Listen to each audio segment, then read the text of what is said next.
Hi, I'm Adam. This video is part of a free course to help you understand your audience and increase your sales. Get it now free at funnelcandy.com/research. All right, let's dive in. User testing.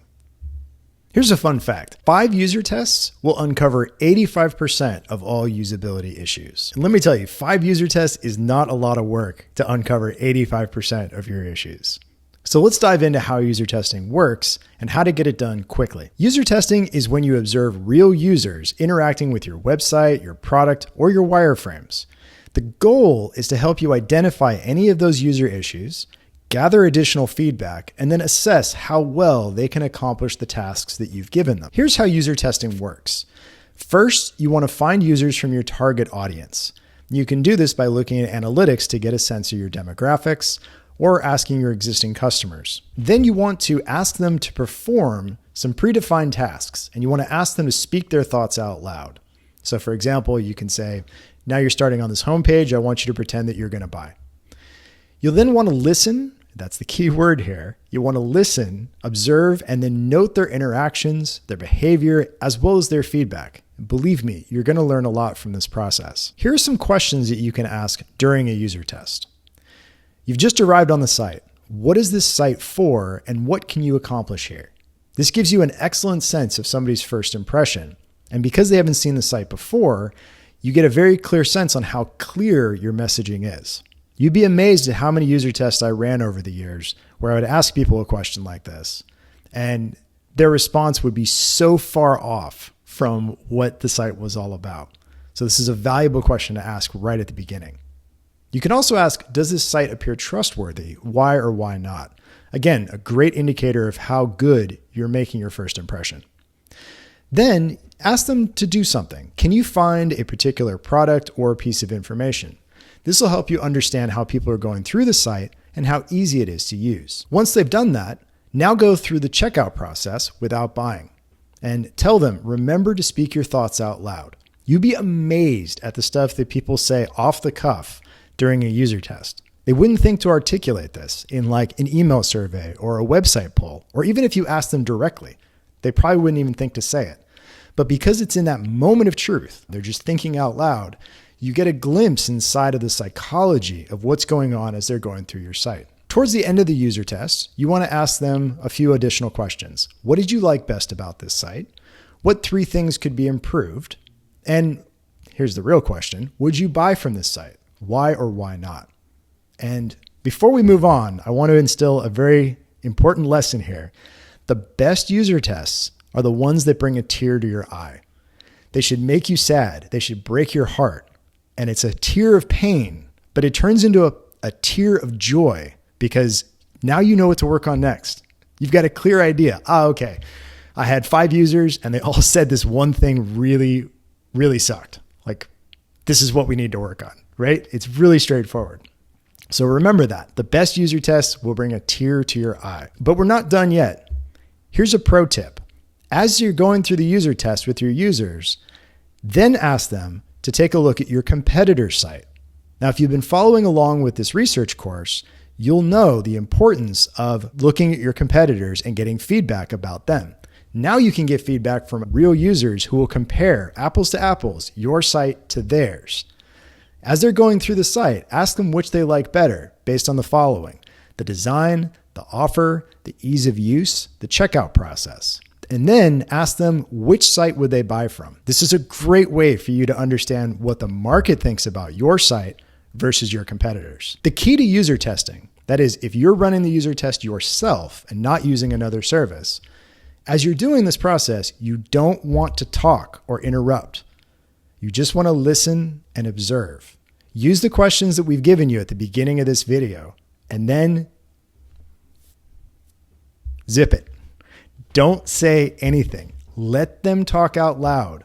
If you have somebody who's struggling with an issue on your website, you will want to jump in and help them. Don't do this.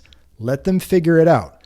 You can't be there for every visitor, so you have to uncover all of these issues as they arise. And a user test is a great way for that to happen. Remember, the best user tests are the ones that bring a tear to your eye. If you're watching people struggle with something, you know you can iron it out later, but you won't encounter these issues if you keep jumping in and guiding people along the way. So now that we've talked about how to conduct user tests, a question that comes up is, well, how do I find users? Well, there's the paid option and there's the free option. Now, we highly recommend paying for a professional user testing service like usertesting.com. These are services where you can just pay a flat fee and you can give them a list of demographics and say, I'm looking for people of this age with this profession who live in this region, and I only want those types of users. And then you can give them a list of questions if you'd like. We recommend you do. And they will actually recruit users for you. A lot of them, like usertesting.com, they've got a whole pool of users that they can tap into. And then you just pay by the user. We highly recommend this mainly for two reasons. One, it's a pretty good deal. The second benefit is speed. You can get user tests done usually in a couple of days. But the nice thing is that you don't actually have to do this. If you're using a service, you can set it up, let them start to recruit the users and conduct the tests, and then they notify you when it's done. So you can go ahead, set it up, go work on other parts of your research, and then come back to it in a week or two, and they'll give you the videos and any written responses. So it's really easy. Having said that, you absolutely can do user testing yourself. You can ask your own audience. So like your social media followers, or if you have like email leads, people that haven't purchased, or people who have visited your website. The challenge here is that this is going to take a while. It can be difficult to go and recruit users because there's a lot of steps and a lot of back and forth. If you're using a paid service, it's much more streamlined. But there is a third way if you really want to go the free route. The third way is you can just start to recruit people around you. Actually, just talk to people. Something I've done in the past is if you're at a coffee shop or an airport, this is a great example, just walk up to them and say, excuse me, if you don't mind, I'm actually working on this website. I don't really like the look of it. Would you mind just taking a look at it for like 5 minutes and just let me know what you think of it? I'd be happy to buy you a coffee or a cocktail or whatever it is that they're drinking at the time. And you'd be surprised. A lot of people are very cool with that. Now, you notice I said something there in particular. I said, I'm working on this website. I'm not really sold on it. You don't want to come across and say, I got this site. It's the most amazing site you've ever seen. I've spent 5 years perfecting it. Can you take a look at it for me? Because now they know your ego's involved. You have to kind of just like talk negatively about it at first, because that encourages that critical feedback.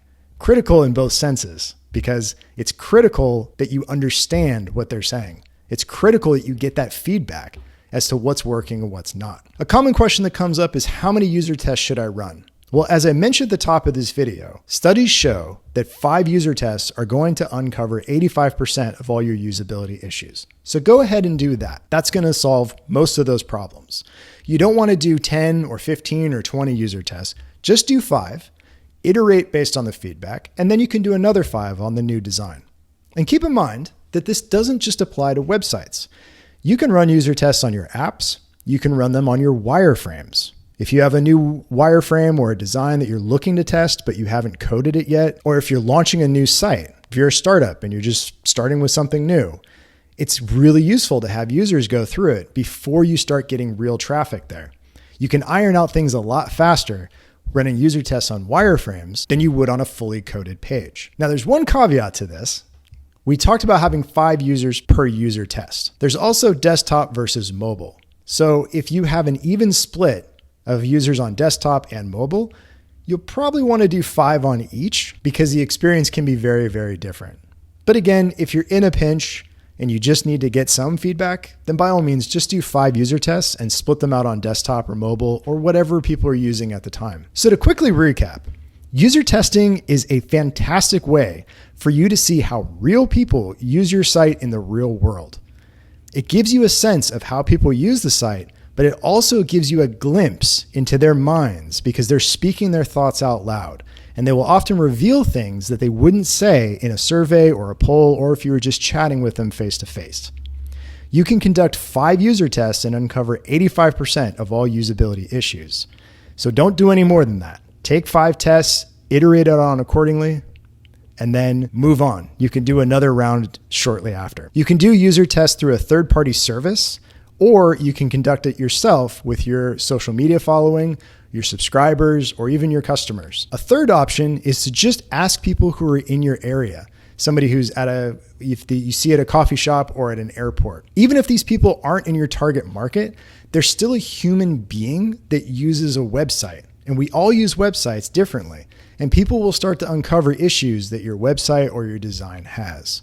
So don't get too hung up on finding the perfect person for this. And lastly, as you are doing the user test, remember our pro tip.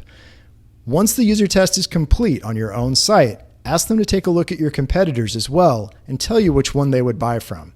The insights that you're going to get from that are invaluable. Thanks for listening. This video is part of a free course on how to understand your audience and increase your sales. You can get the full course for free at funnelcandy.com/research. See you there.